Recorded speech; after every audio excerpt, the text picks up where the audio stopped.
Suncast, is the audio level from here okie dokie? I'm sorry. Okay, stream started. I'll go share them out. Chris, your audio sounds fantabulous. Well, thank you. Really sounds great. Let me go because find I the have a stream. cold, and so therefore my voice is deeper. Oh, is that right? Well, you should cut some liners. Yeah. I got the. Oh yeah, got the Barry White thing going on. Oh baby. I'm never going to give you up.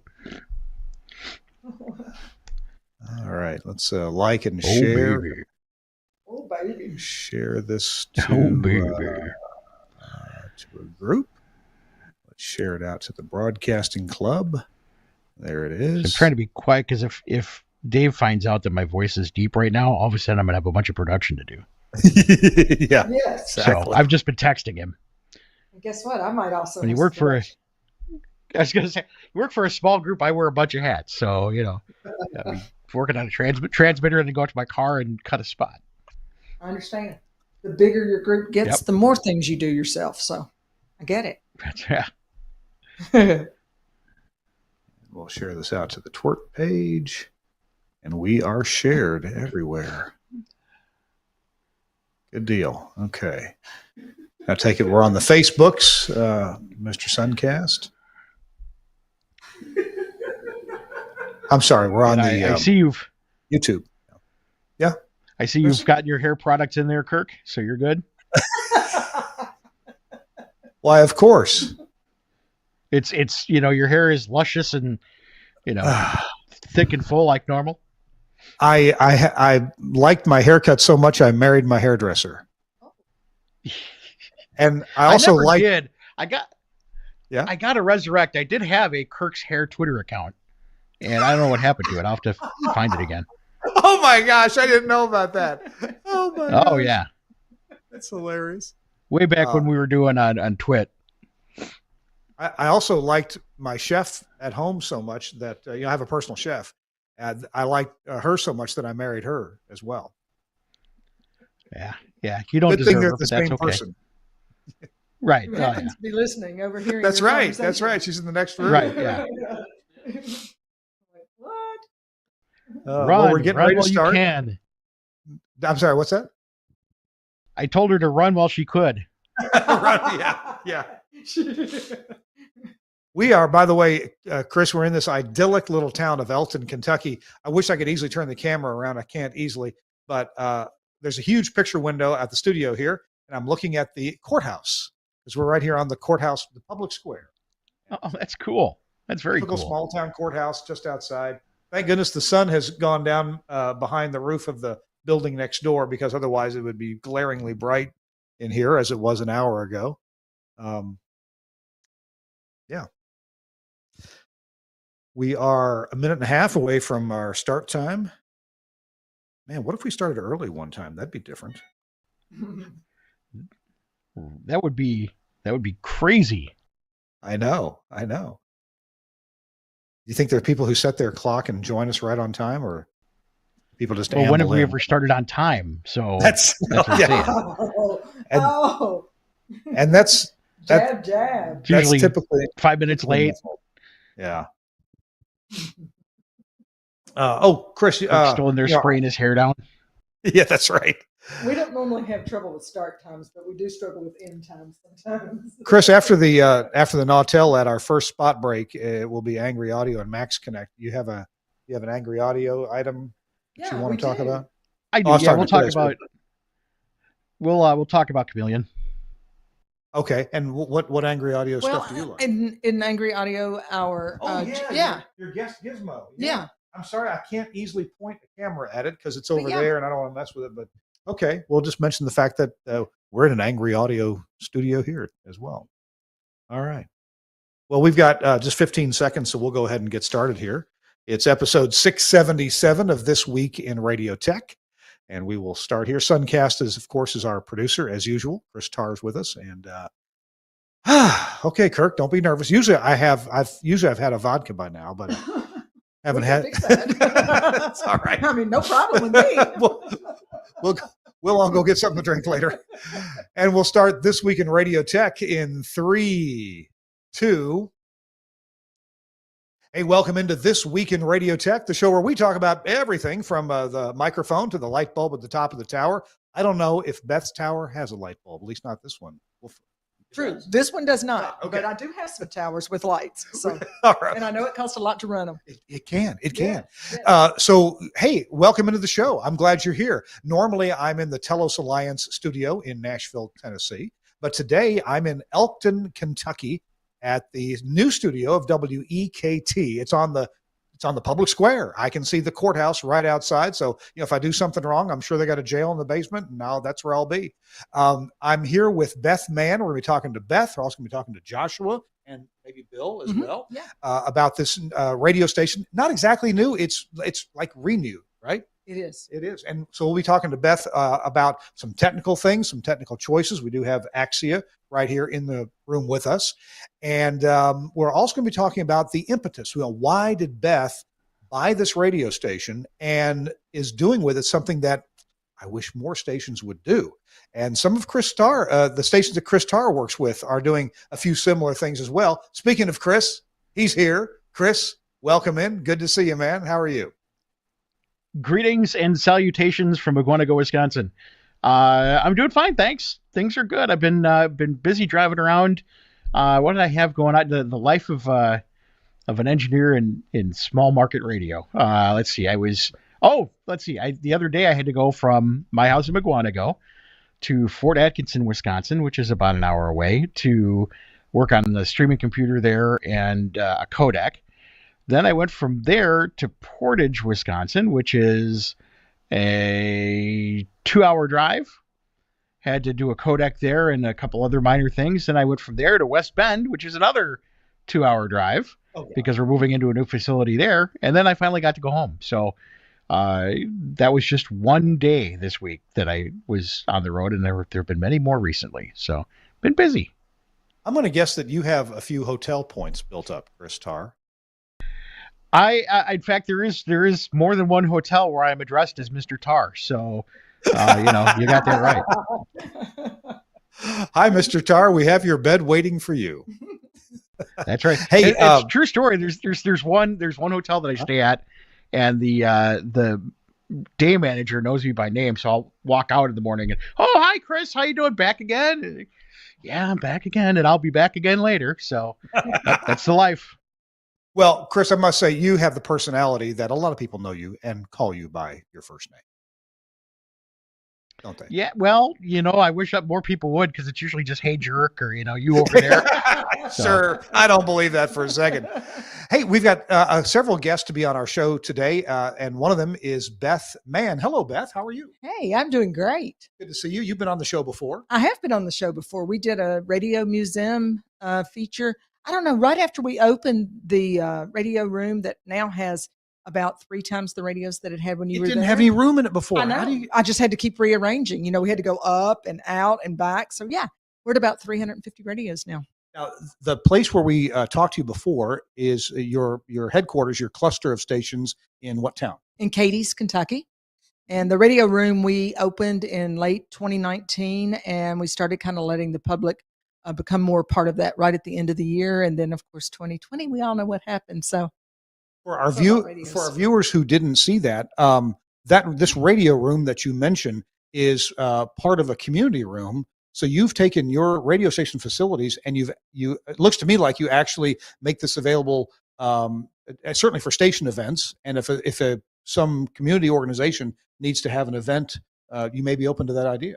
Yeah, we host a lot of things there. We've never really rented the space out. We didn't build it for that because we have plenty of facilities like that. We don't want to compete with them in any way. But we've hosted the historical societies. We've hosted chamber events. We've hosted our own parties. We've hosted the Big Deals Conference, which is, by the way, out of Minnesota. We've hosted that several years now. We've hosted broadcasters events and several different things there. And it's a lot of fun. And I must say, for a small town radio, my impression is your stations do pretty well. You've got a good sales staff, and you've got a lot of good local programming going on for local stations. Absolutely. I mean, we are 100% believe that a great station has to have both. You have to have terrific programming, and then you have to have a terrific sales team. If you're short one or the other, you're probably going to come up short at the end of the year. And I'm going to guess that your experience with other media, specifically television, but also you seem to have a great online presence, that kind of plays into your sensibilities about promotion, outreach, and getting news out, not just through the normal radio airwaves, but other ways as well. Absolutely. Digital is huge in our company. We adapted very early.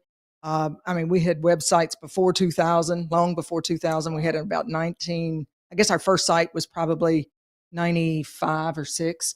And so digital is big for us. I mean, we bill a lot of revenue on digital, but we get it. We understand it. And in fact, this station, we built largely around the digital products. So excited about that. Well, and this station is what we're going to be talking about during this podcast, WEKT. It's a 500 watt daytime station and 18 watts at night. So, it doesn't have huge coverage at night, but they are hugely involved with the local community. And we're going to look a little bit at the technical facilities, but mostly talk about what Beth's vision is and how that can work in a small town.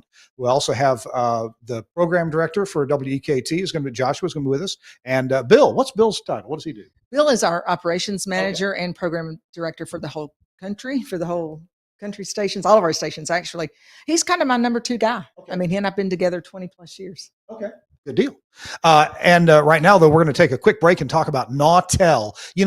Winter is a great time for you to maybe take a little break, relax, get in front of your computer or your mobile phone, whatever it is, your tablet, and take a look at some educational opportunities from Nautel. This is one of the things I love about Nautel. Nautel not only supplies great AM and FM transmitters and HD radio systems and DAB systems and DRM systems. They do all that, of course, but they also are highly involved, just as Beth is with her community.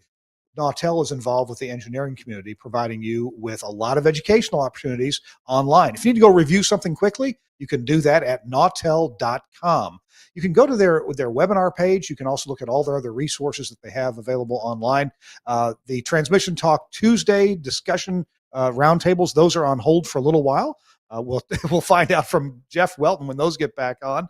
But there's lots and lots of other archived shows that you can watch and webinars as well. Anything from translators, disaster survival, digital radio, the business of radio, the Nautel users group, HD radio, all the Transmission Talk Tuesdays are archived as well, plus webinars about AM transmitters and FM transmitters, site care, tools and analysis. So lots and lots of things available at the Nautel website. I really hand it to Nautel. I would hope that you will also support Nautel because of all the things that they do for us, for us engineers in the broadcast community. Give them a little love back and check out their website. Thanks a lot, Nautel, for sponsoring This Week in Radio Tech. It's very much appreciated. Chris, you take care of a lot of small town stations. Beth owns some small town stations. We were talking before the show started about some similarities. And Chris, why don't you give us a little rundown of some of the things that stations that you work with are doing in your communities, and then we'll compare that with what Beth has to say. Sure. Well, my coworker who basically built the company from the ground up to, 20 some stations now, is a radio guy like the rest of us, and he very firmly believes in the power of radio in terms of making local connections, serving local advertisers and listeners, getting them together. We do a lot of live local sports. We do a lot of local news. Everybody who's involved in the station is right nearby. So that's very important to us. We very much, while we sound, we have a very good polished sound, we very much are, we're very local stations. We kind of have to be by nature. I mean, we operate in a lot of markets that are just outside of large cities. But we've talked before about this. One of the reasons that he brought me in is because of the large market experience I had. First of all, he realizes that guys like me, there's nothing much else once you get there to do other than something that is, more life balance, which this certainly is, working for a family-owned company. But his feeling is very much just because we're small doesn't mean we have to sound small, or we need to be financially responsible, but we don't have to be cheap. Those sorts of things. So, as he said, we're making a commitment to the community, and that includes things like engineering and all those sorts of things. So, it's very important that our sports games sound as good as they can be. It's important that all of our raw sounds good, or the live stuff sounds good, and all those sorts of things. So we kind of deal with those same sorts of things, and especially because there are several markets where we're it. I mean, unless you're listening to Madison or Milwaukee or something like that, if you're in Reedsburg, Wisconsin, it's our stations. If you're in Portage, Wisconsin, it's our stations. But then we're right there with the stations booming in from the other big markets around it. So it's an interesting challenge that way. But like Beth, I mean, it's a commitment, and it's a commitment we make to not only to try to run a business, but to run a business, to do well for our advertisers, to do well for our listeners, and to have fun, and to do radio is really, those are our goals. So I want to ask Beth about her community involvement and how you get people involved here and what that means for your on-air operations.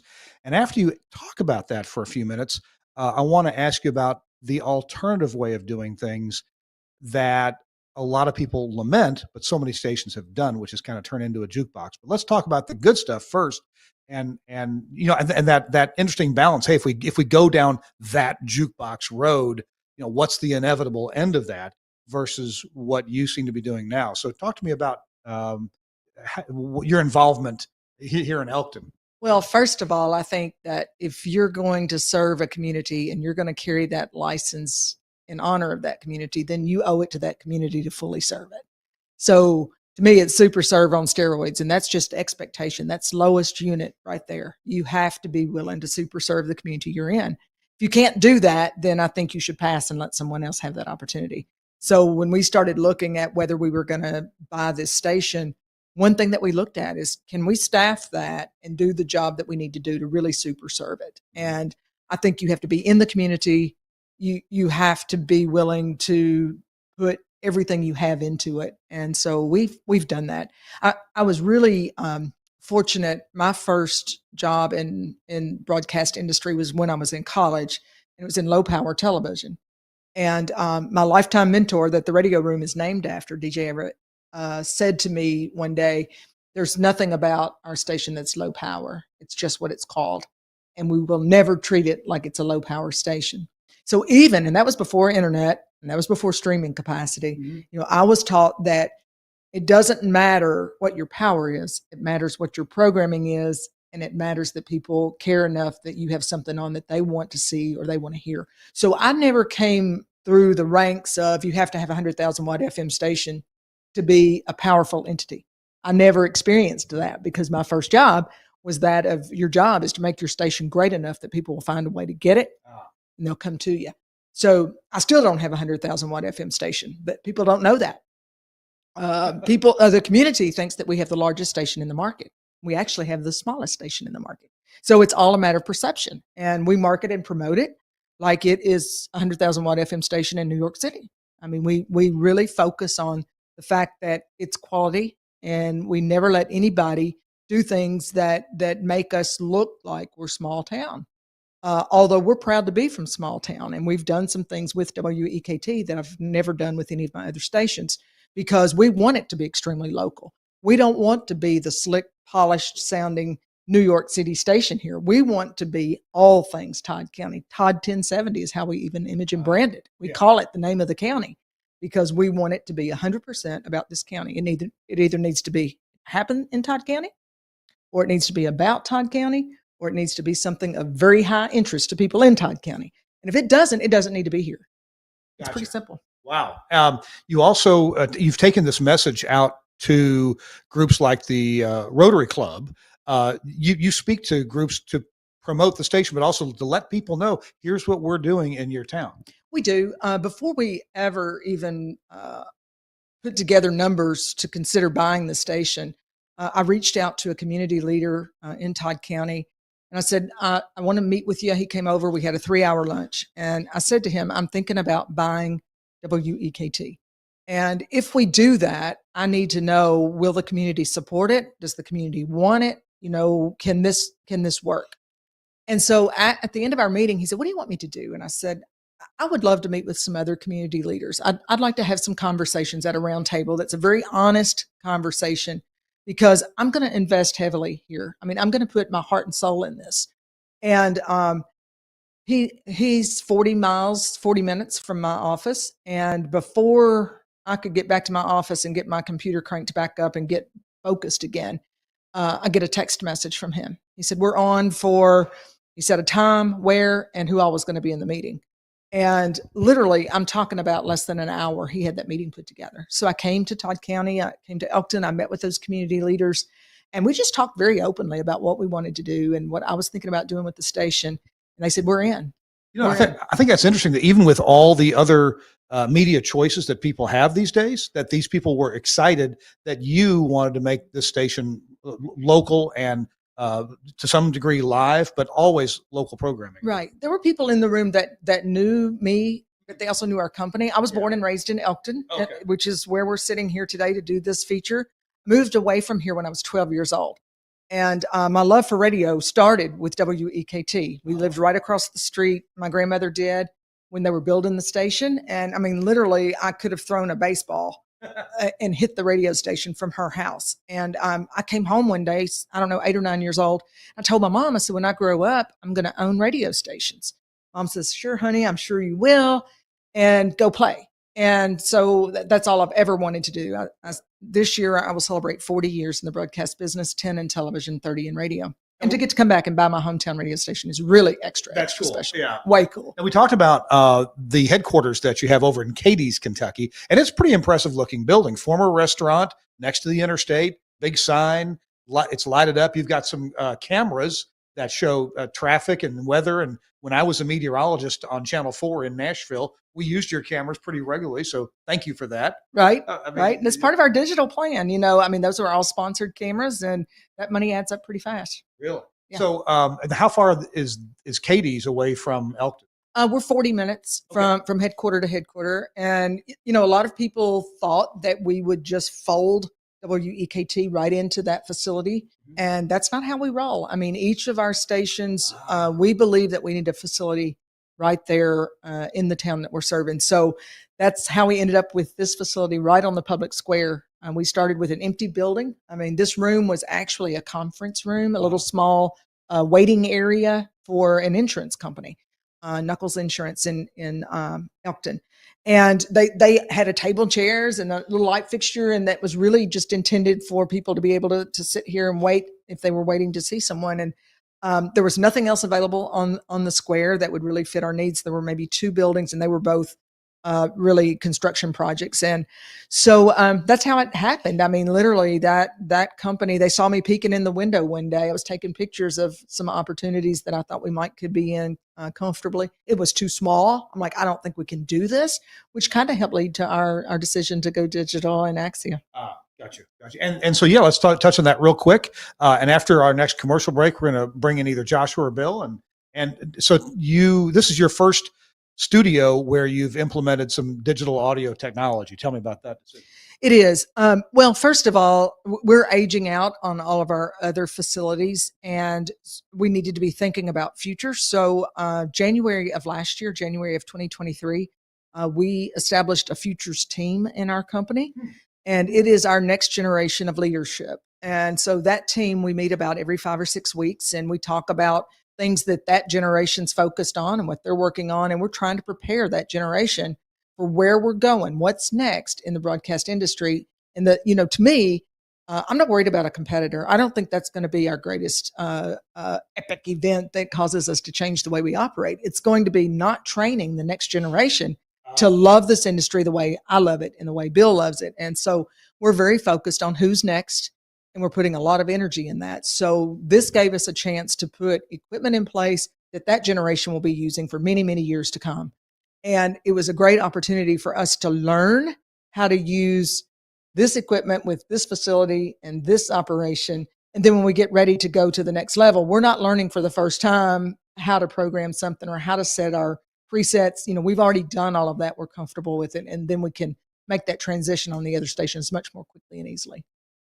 When you come back toward the end of the show, I want to ask you about your partnership locally with the high school and the young people that you're bringing in here to train. Sounds like me when I was in high school and rewriting news stories. So absolutely. That's the part I'm really excited most about. So yeah, I look forward to telling you all about that. So after our commercial break, right now, make a choice. We're going to talk to Joshua or Bill. I think let's talk to Bill. Okay. All right. And what will we be talking You've been voluntold. I'd like for you guys to talk about his transition. I mean, he's an analog guy. He's also spent probably close to 40 years in the business. He looks analog. He's analog. So for him, I remember us having many conversations that we're not going to full on digital anything because it's all in or all out. And I think, we both of us had to retrain ourselves to think about it from a different perspective. And we're still learning every day. We're used to teaching, and instead we're in the learning seat, and that's different. Hey, Chris, I'm sorry I interrupted what you had said a moment ago. No, I was just telling him, saying that she voluntold him to get on there next. So voluntold. He's used to that. That's good. Hey, and when we come back from this quick commercial break, Chris, I'd also like your thoughts about when people who work with your company, Magnum Media, when they transition from analog studios into new digital studios that you build them. That'll be interesting to hear about. Beth, we'll look forward to seeing you back here in just a little bit. Okay. Absolutely. Beth Mann is with us. We're at WEKT in Elkton, Kentucky. I'm Kirk Harnack along with Chris Tarr. And now it's time for Chris Tarr to talk to us about Angry Audio. Chris? Well, as I was mentioning before, we have smaller stations in the shadows of large markets, but we don't want to sound audio quality wise, we don't want to sound small. We want to sound like $1 million. We want to sound like 100,000 watts. So, we do a lot of work on our audio chain.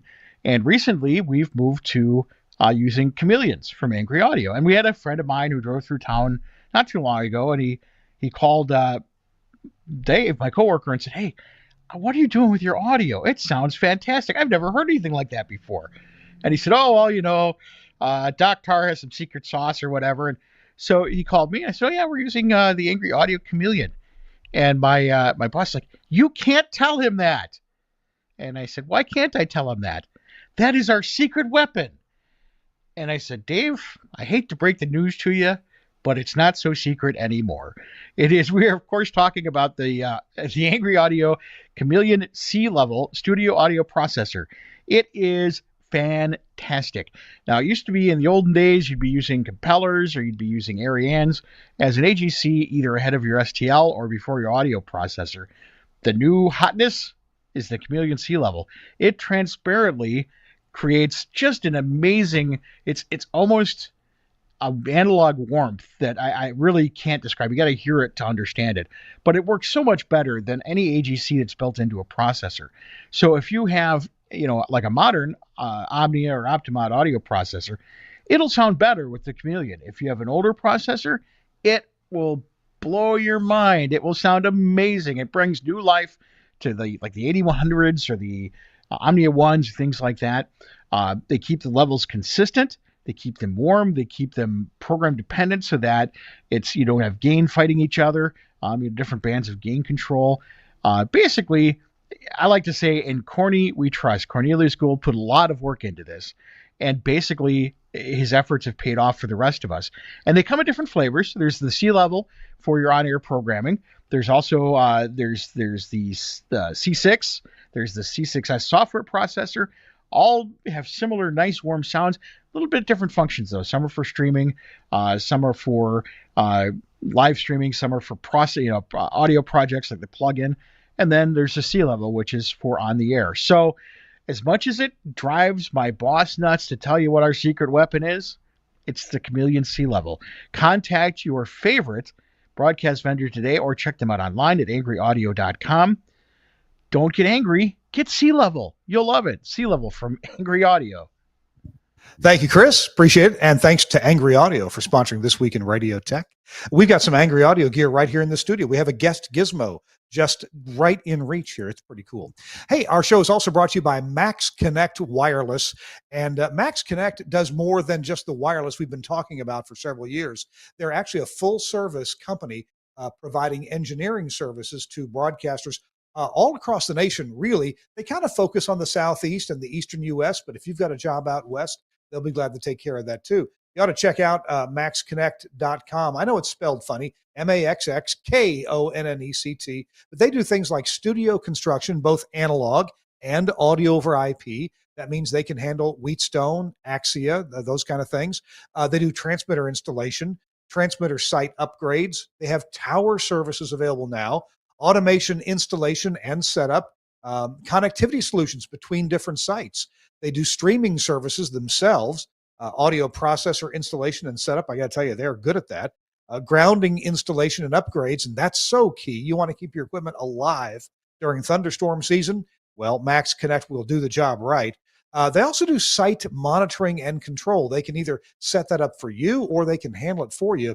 Due diligence inspections if you're getting ready to buy or sell a radio station, and they do NRSC measurements, and they do those in full compliance with the FCC rules. So check them out if you would. Max Connect, that's Josh Bone and his company. What a good guy. I mean, this guy is just puts together an excellent company with great technical ideas and these high quality services. Max Connect, MAXXKONNECT.com. Thanks a lot, Josh Bone, for sponsoring This Week in Radio Tech. All right, we got somebody replaced Beth here for a few minutes. Hi there, you're Bill. Hi there. I'm an analog thinker in a digital world. Nice to meet you. So, Bill, you do operations here for the stations. What has that meant over the years?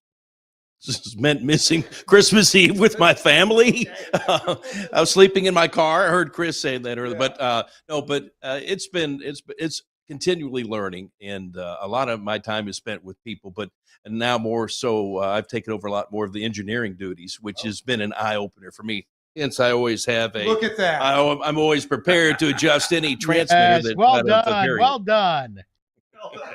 Thank you, Chris. I like you already, buddy. So this was an eye-opener. Beth told me, hey, we're going to buy a WEKT. I'm like, oh, that's awesome. I love Todd County. And then she goes, oh, BT dubs, we're going to be all digital. I'm like, whoa, stop right there. Beth Allison is what I call it. Beth Allison, we're digital. We're 100% on. We're 100% off. Look at these beautiful analog boards we have. I could pop the module off. It's still on the air. I could go find one in my eBay box that I bought some used ones and replace it. But so it's been an eye-opener for us with Axia. But the flexibility of it, as I start to learn more and more, I can see where it'd be very valuable for a small market station. Yeah, and this is where a lot of stations that have never done digital before, and whether it's Axia or some of the other brands that are out there, typically they're capable of doing more than maybe the installer realizes.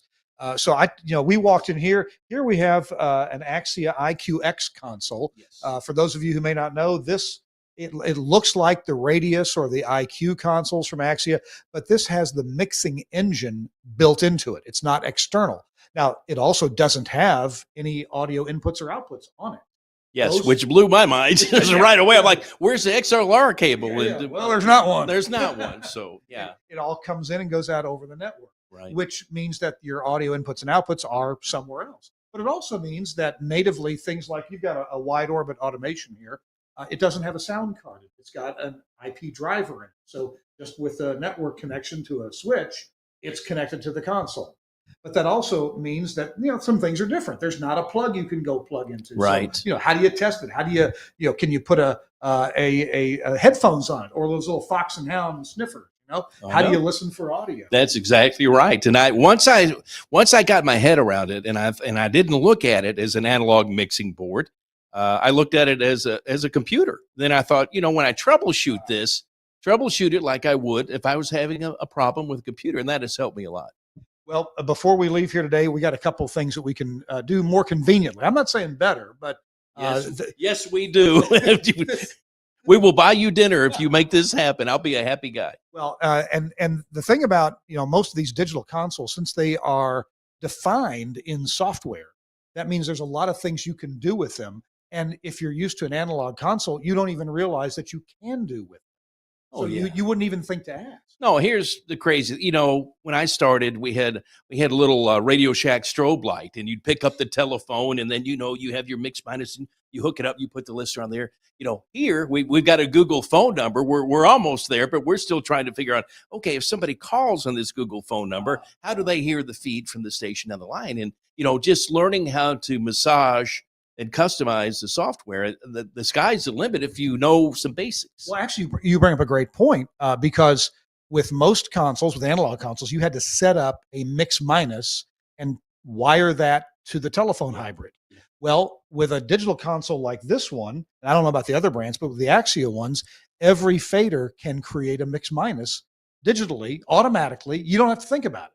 And you just type in a few numbers in a field and voila, your mix minus is now feeding your telephone hybrid, or in your case, your Google Voice.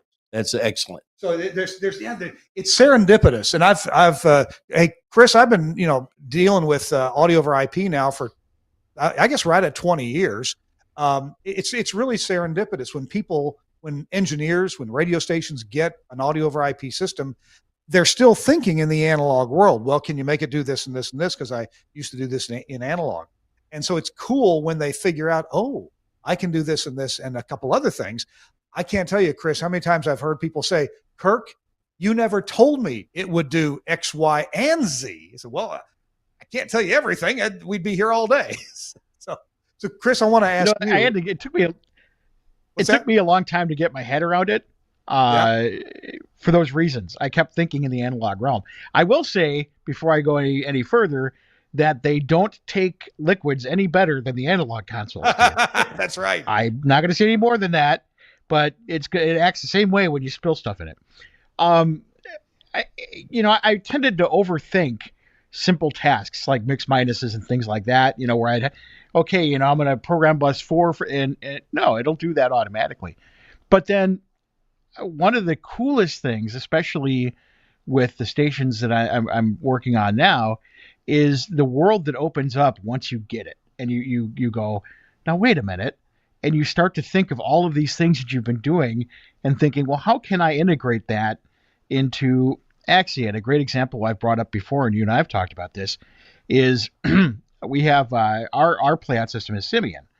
And it used to be with Simian that you'd have to get these broadcast tool switchers to make switches, from satellite to live, or in our case, we would do sports through a phone patch and all those sorts of things. And those switchers are noisy and they're unreliable. Well, it turns out that we were fairly easily able to interface Simian with a few commands to change the audio routes inside of a node. And so we were able to replace all of our switchers with what we were already using with the Axia nodes. And it was just one of those things where it was kind of like Wizard of Oz. You had that, you had that ability all along. It just took us some time to figure that out. And I think that's one of the hardest parts when you first get into digital is you have to kind of break every conceived notion you have about 66 blocks and everything else and realize that it's all just out there. And it's just what the controller does is it just basically tells what ones and zeros to put where. And as somebody once said to me, it's just a big joystick, really. The engine's the computer and the console's the joystick. It doesn't really do anything more than that. So, I think especially in smaller markets, I've done a couple of small market stations that weren't even in our group that I just happen to do because I'm the Axia guru now, where I showed them some of these features for things that they were doing, and I showed them how this could simplify that, and they were just blown away. And they'd go, well, what about this? I'm like, yeah, we can do that. The first time I showed them that they could actually take one piece of remote gear and share it among their 3 stations and have talkback from each of them, you would have thought that they won the lottery, because they were like having to flip switches and do patch cables and stuff like that. I said, no, let's just put it on the network once. You can bring it up in any studio, and whoever has it gets the talkback, or gets the mix minus feed. Yeah. Just things like that is just worth their weight in gold for sure. Chris, if you were in Bill's position, transitioning into a digital studio. Of course, I like to tell people it's really not any different. You got an on-off button and a fader, and you've got program assignment buttons, but that's oversimplifying. Chris, what do you do when you go into a facility and you upgrade it into typically an Axia setup that's now digital? How do you broach this with the talent? I get paid in advance. No,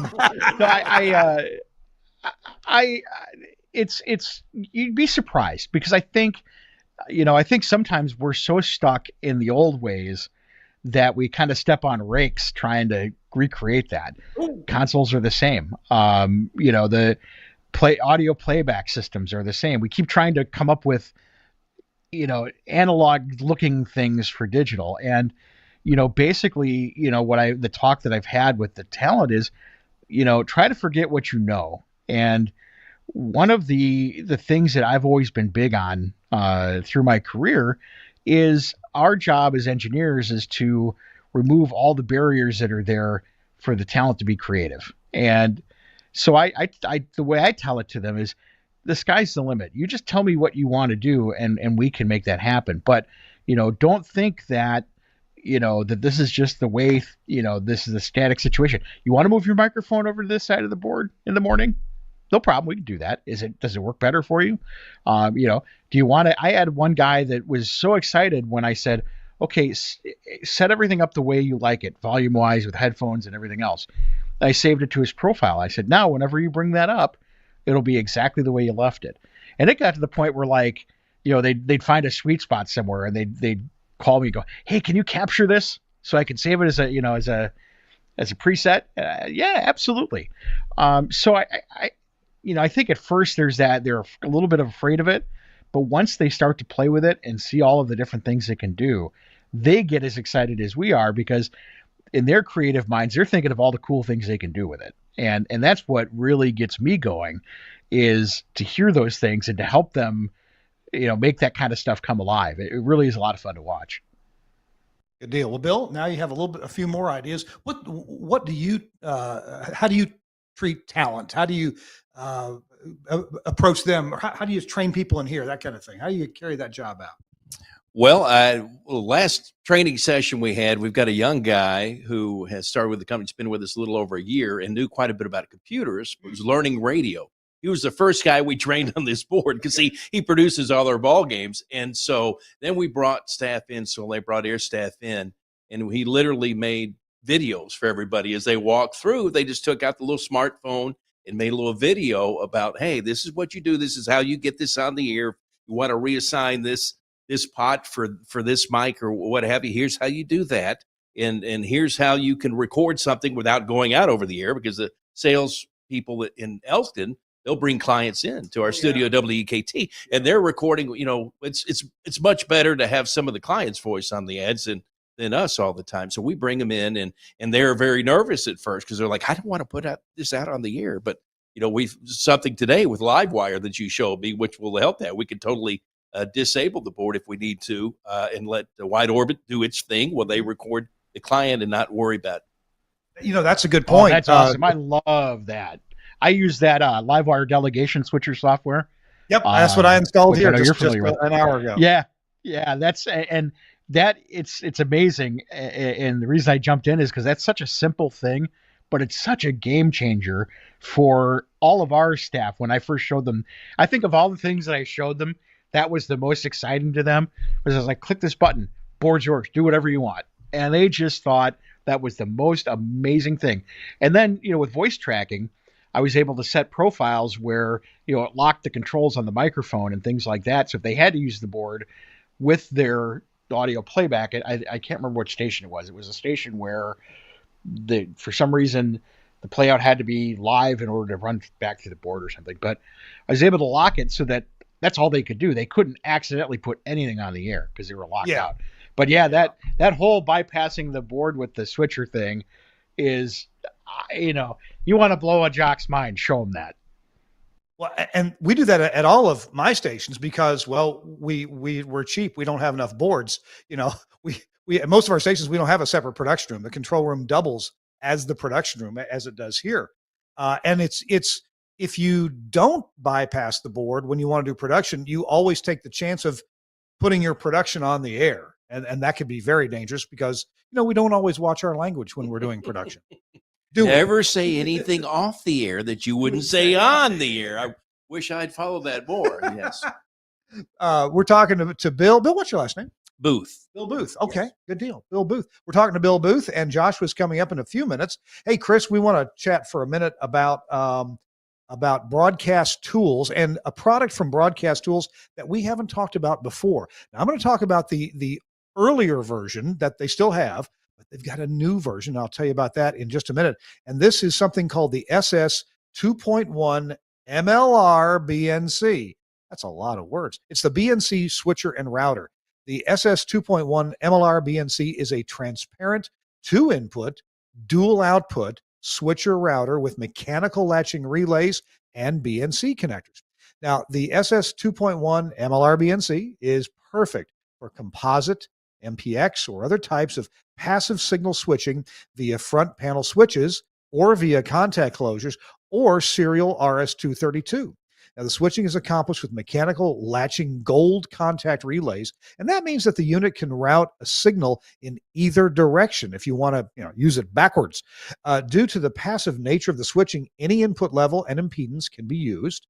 Inputs can be balanced or unbalanced, while output levels, impedance, distortion, noise, and balancing are going to match that of the selected input.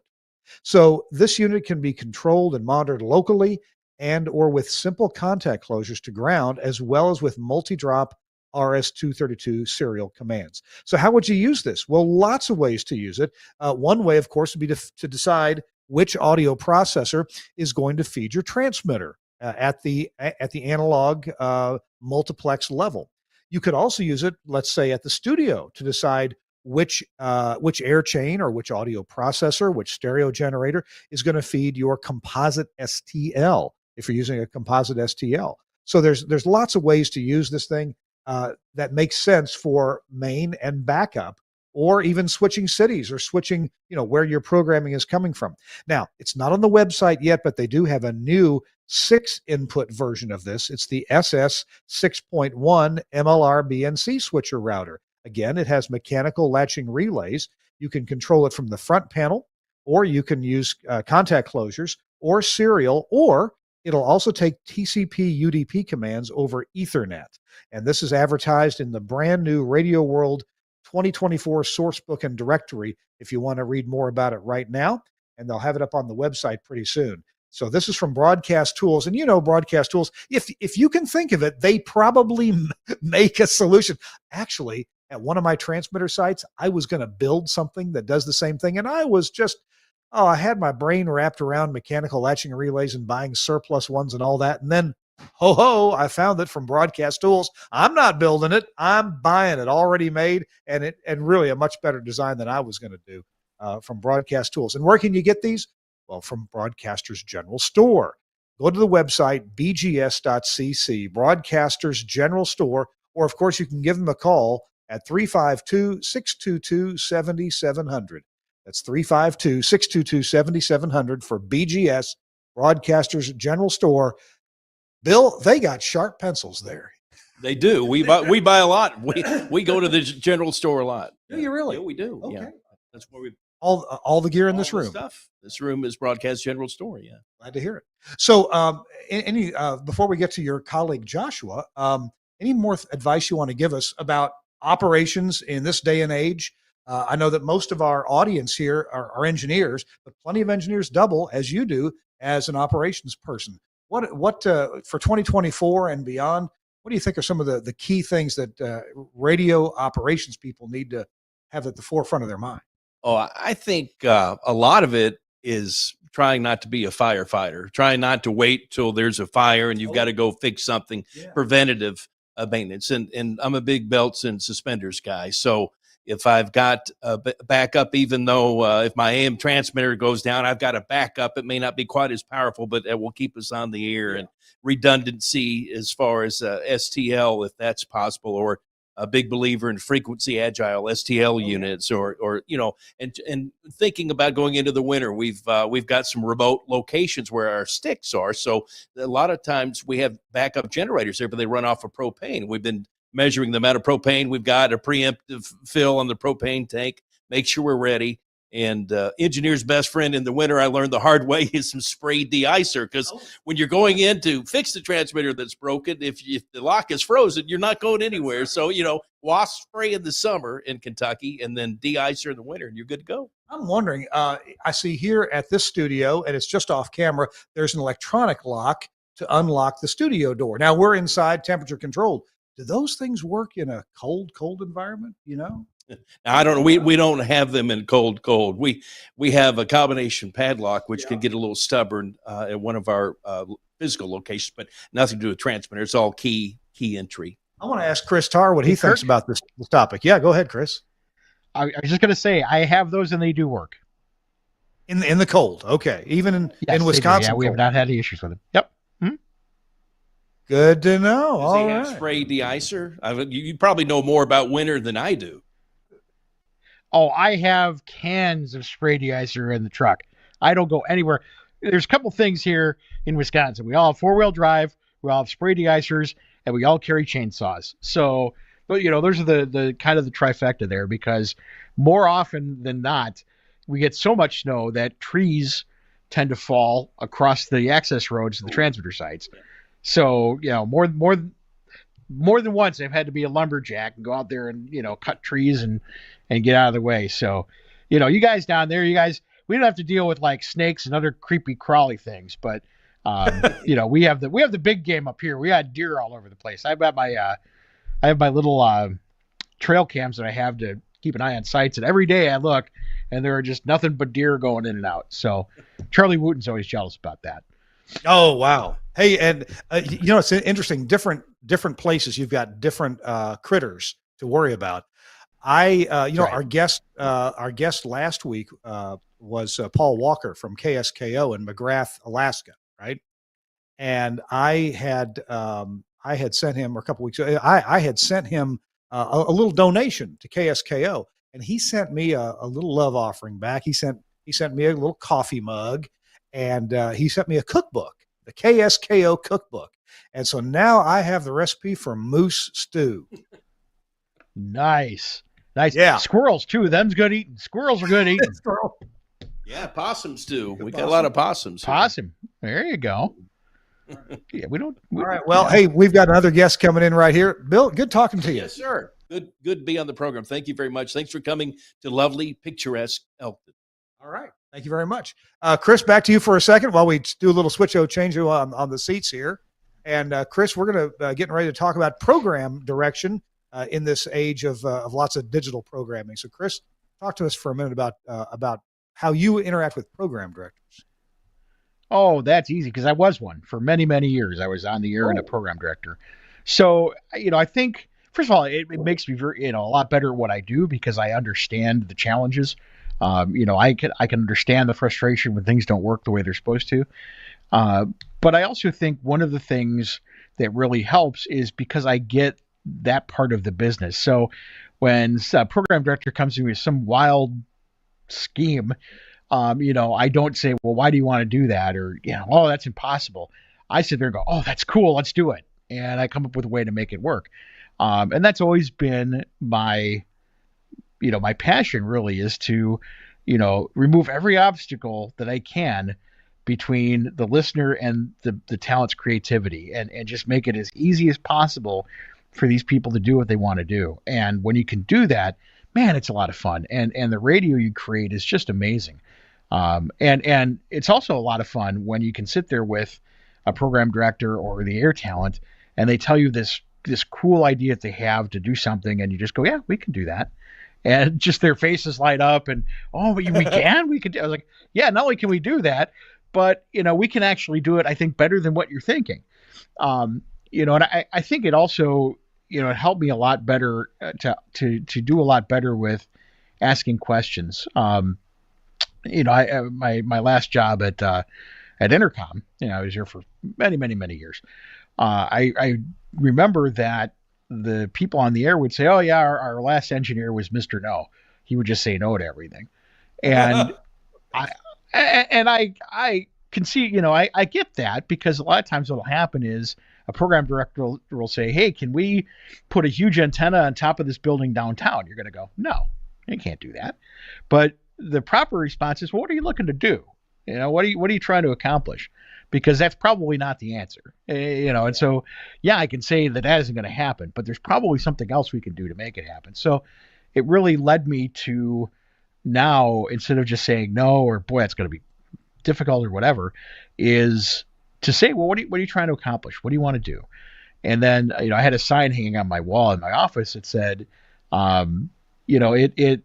I can't remember exactly what it said, but it may be difficult, it may be ill-advised, it may be expensive to do, but it can be done.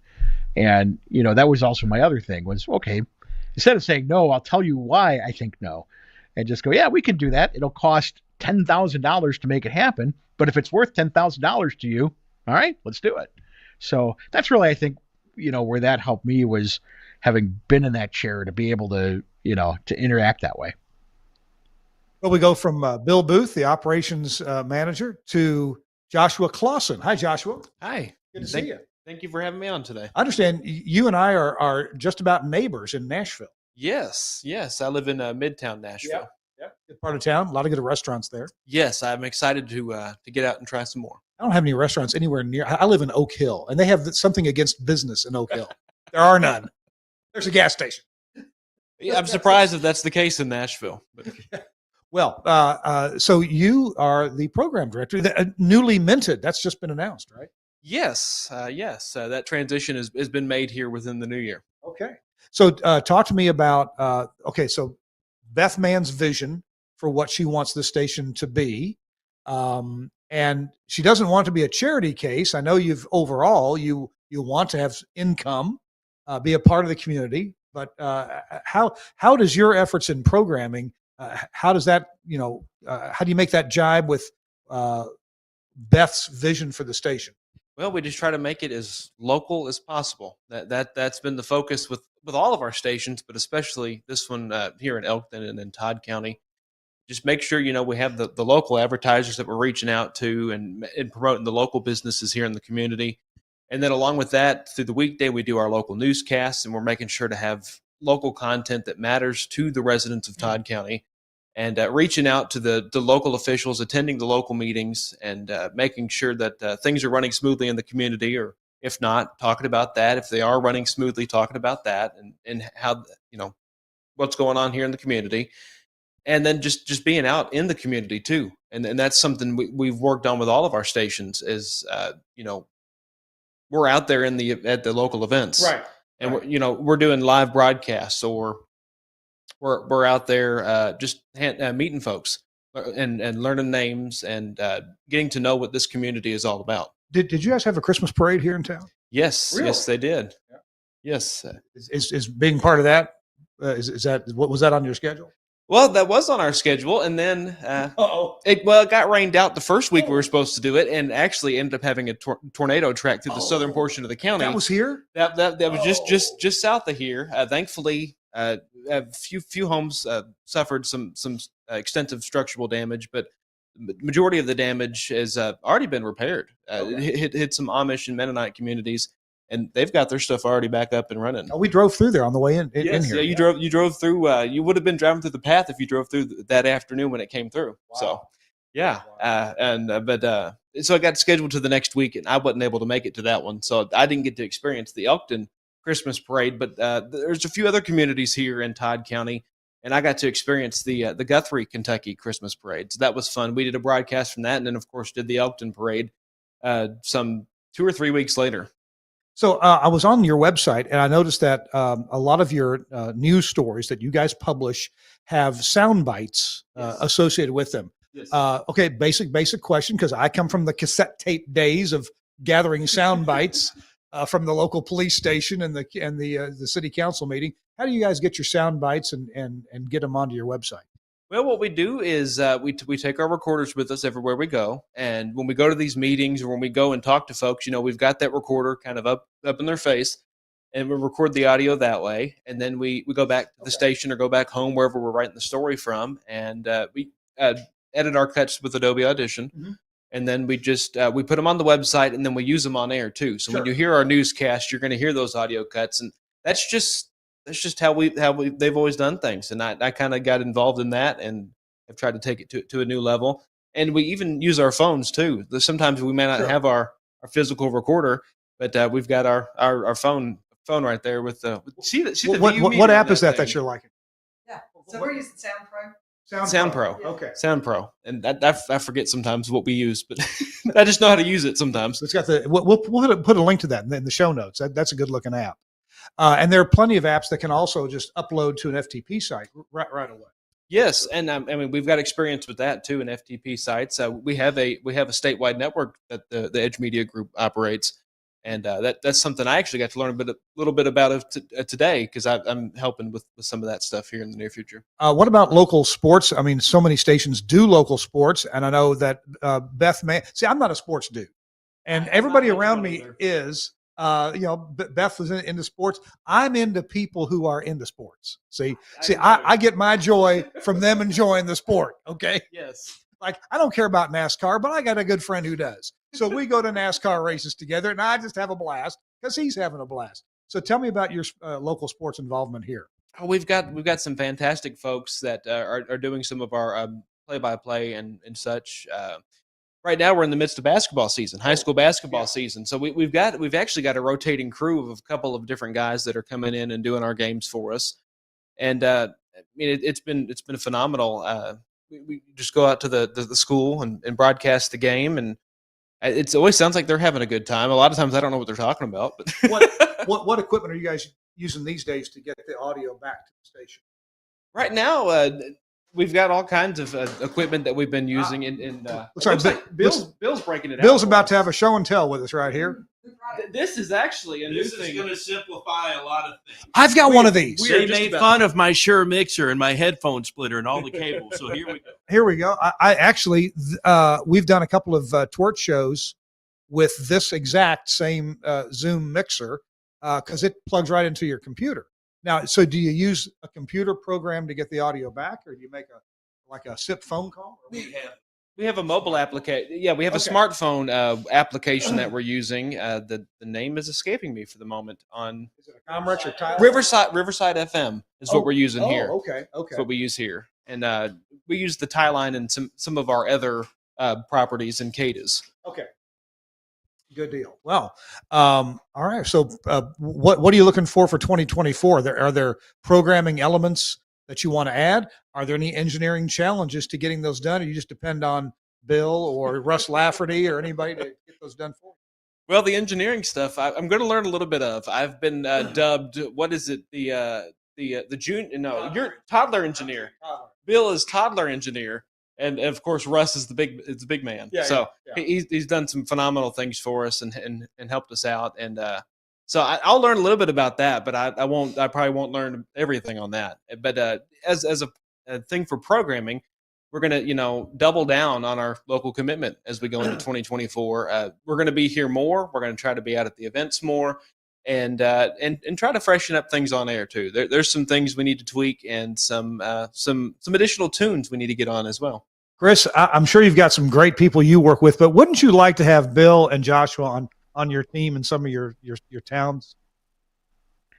Well, especially, with all this technology they've got, because now when I used to go do live stuff, I'd bring down the stone tablets from the top of the mountain and read what they said. And that was how, we did those live actualities. Looking at my tablet, it says that God said this. So, the technology they have is amazing. But yeah, no, that's awesome. That is outstanding. And again, a great example of, how these super local, super serving stations can use technology to their benefit. Back in my day, the high tech remotes were done with the solid state Marty. I had ones that had tubes. They had to warm up. Yeah, they did have to warm up. That's right. And maybe you did this. We ended up relegating the tube ones to permanently installed at the churches that were on Sunday morning. We just left them there. That's right. Yep. And you just turn those on, and then we got into digital, and then I just started yelling zeros and ones at people, and that didn't work. So That's right. Hey, Joshua, thanks for being with us. Appreciate it very much, and good luck with programming WEKT in the year ahead. Thank you. All right. Hey, we're going to be back with a final word from Beth Mann here in just a minute. Our show This Week in Radio Tech is brought to you in part by another leap ahead in technology, and that is Broadcast Bionics and their virtual rack. Let's take a look at the website. There it is right there. Broadcast hardware that isn't hard. Virtual rack. Bill Booth here was talking about the transition into digital. Ooh, this is a transition. We have an audio console sitting next to us here. How about if it wasn't even here? Like my station's in Oxford, Mississippi, where we have the Axia Altus running virtually. Now, you can make this transition to virtual really easy if you talk to the folks at Broadcast Bionics. They make this product the virtual rack, and you buy a piece of hardware. Okay, that's hardware. But you put it in the rack, you fire it up, and then you choose the apps that you want to install. Apps from Telos Alliance, codecs and audio consoles and audio processors and phone systems. Sound 4 provides audio processing as well, mic processing, and 2WCOM also provides codecs as well. And you can choose from these. You click on an app, you click to install it. It installs in a matter of a minute or two, and it does all the hard work behind the scenes. Now, trust me, containerized apps are not necessarily all that simple behind the scenes. There's networking involved inside the virtual machine that's got to be taken care of properly. And if it's not done properly, it ain't going to work. Well, Broadcast Bionics has done this hard work for you. You treat it like an app. It does the hard work in the background. It really does. And once you get your products, your broadcast infrastructure programs installed, then you would go license them from the various manufacturers. So if you want an Axia Altus console, you buy the number of licenses you want for the number of consoles or the number of faders, or whether you want WebRTC connectivity. That's all separate. That's a separate function, if you will, from the Broadcast Bionics virtual rack, but you do it all in the virtual rack. Cool as can be. If you want to know more about this, including the opportunities for automatic failover and the different things you can do with it, check it out. There's videos on the website. And if you go to bionics.co.uk, then you can, and we'll have a link for it in the show notes here, then you can look at the different videos at the bottom of the page. In fact, Suncast, why don't you scroll down to the bottom of the page there so people can see there's several videos you can choose from. There we go. They've added one. There's 3 videos now that you can choose from, the showing demos of this. Hey, there's even a prior episode of This Week in Radio Tech where Dan McQuillan, the owner of Broadcast Bionics, was on our show, and he explains this in great detail over the course of an hour, how virtual rack works and what it means for you in terms of broadcasting advantage.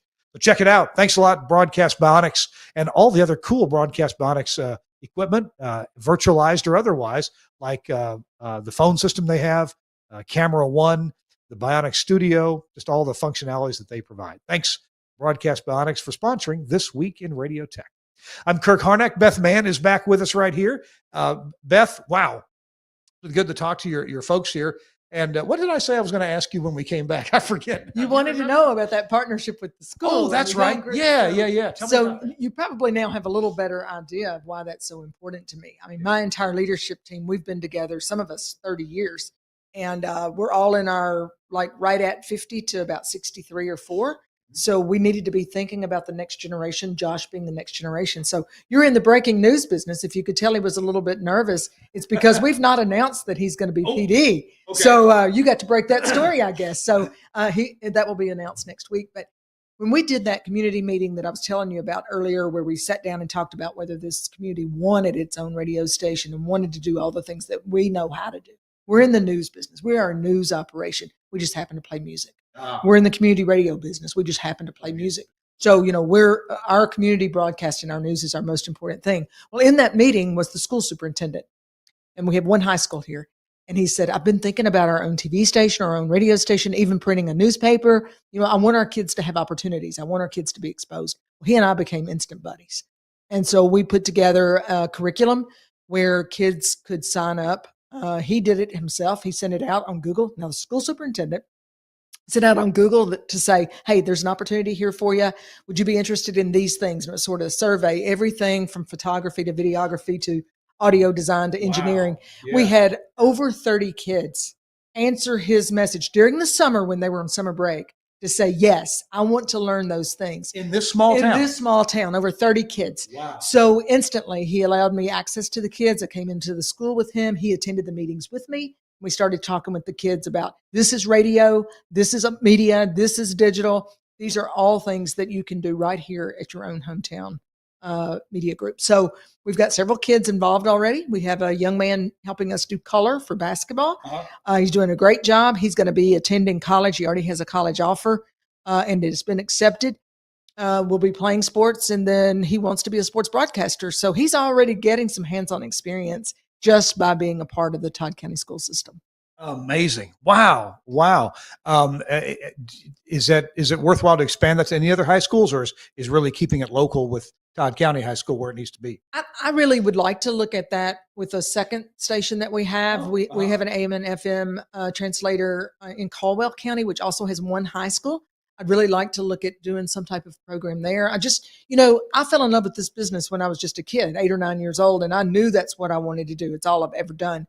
And I think there are other kids out there that could do the very same thing if they're given the opportunity, if they even know it exists. So I really, I would encourage stations to definitely think about, how are you bringing up your own farm system? If you want kids to be excited about what you do, you've got to show them that passion, and you've got to give them a chance to learn. And we are not good at that. I think our industry is horrible at training and bringing up young people. I mean, it's like, well, do you have any experience? Well, no, duh. How am I supposed to get experience? So this whole company, this whole division of our company is about the future of our company. And that means working with our high school kids, our college kids. We've got college kids. We've got a high school kid voicing some news stories on air. Mm-hmm. And she's doing a terrific job. She's talented. And, how far along will she be 4 years from now? Sure. Yeah. So we owe that. We owe that to the next generation in my mind. Well, I'll make you an offer right now. If you have people interested in engineering, I can come up and do a half a day seminar on analog and on digital and, computer interaction with networks and things like that. I'd be happy to do that. 100%. I would love that. I do have a young man. He's actually only in the 7th grade, and he's already he's a math whiz. He loves computer things. He loves IT stuff. I mean, he's already told me he's going to be an IT guy one day. So, why not make him a broadcast engineer, right? Yeah. We need them desperately. Yes, absolutely. We are in desperate need. And we need people with that extra combination. Like Chris Tarr has, that combination of analog, digital, and IT skills. As well as rugged handsomeness. That goes without saying. Thank you, Chris. I appreciate that compliment. No, we've had this discussion where, seriously though, we've had this discussion where, we all sit here and there's that train coming at us, and we all sit there and go, yep, that's a train coming. We probably should do something about that. Yep. Who's going to do something about that train coming at us? And that's the way we look at broadcasting in the future. It's like, yep, there's going to be a problem. Oh boy, that's going to be a problem. But then we just kind of sit there and what are we going to do? We should do something. So, that's great that you're doing that. And what we've started doing is for our public affairs programming, letting the kids produce that, which not only helps us, with our public affairs programming, but also gives them an opportunity to do some of that long form programming as well in areas that interest them. And you're right. It's, a lot of these people just don't, it's behind the curtain. And once they can see behind the curtain, not all of a sudden the interest, like both of you, I fell in love with radio when I was 9 years old, and it's all I've ever done.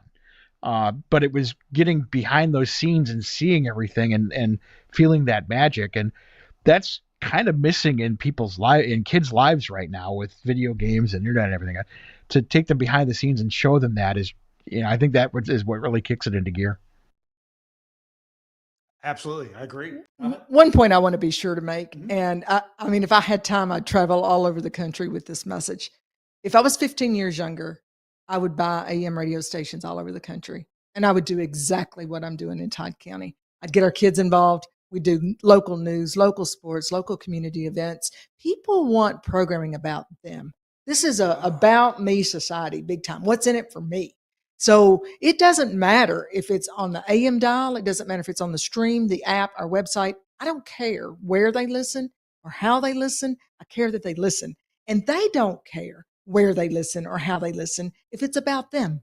So spending the time and the money and the effort to put technology in place where they can listen with ease from anywhere, make your apps sound great, your streams sound great, make sure that things look big time, big league for them. It's really not that difficult. It's not like when I started in the business, it cost a lot of money to sound good. Well, now you can sound really great for a lot less money. You just have to have the desire to do it. You've got to want to be good. And I'm focused on how do we go from good to great.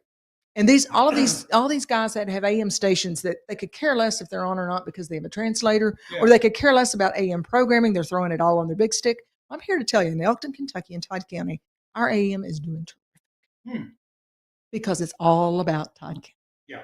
That's the key. And not only the city leaders and school leaders talking about you, but business leaders are too. Oh, for sure. I mean, every business we go in, they're listening to our station. They're proud to be a part of Todd 1070 because we've made it something that matters. It's not hidden. It's not in a horrible looking facility. It's not, a dirt floor. It's a really nice, beautiful facility, studios that are well done, all LED lighting and school colors right on the courthouse square. Chris, I found out about WEKT and what Beth had done here literally 3.5 weeks ago. And you can see why I made it a priority to email Beth immediately. Hey, can we do a TWiRT show from up there? Kick off the new year with this enthusiasm for local radio. Well, then I'm sure you're trying to get tips because the story you always tell me is, yeah, I own part of a radio station, the part that doesn't make any money. Well, maybe I got the wrong partner, but I don't know. Oh, gosh.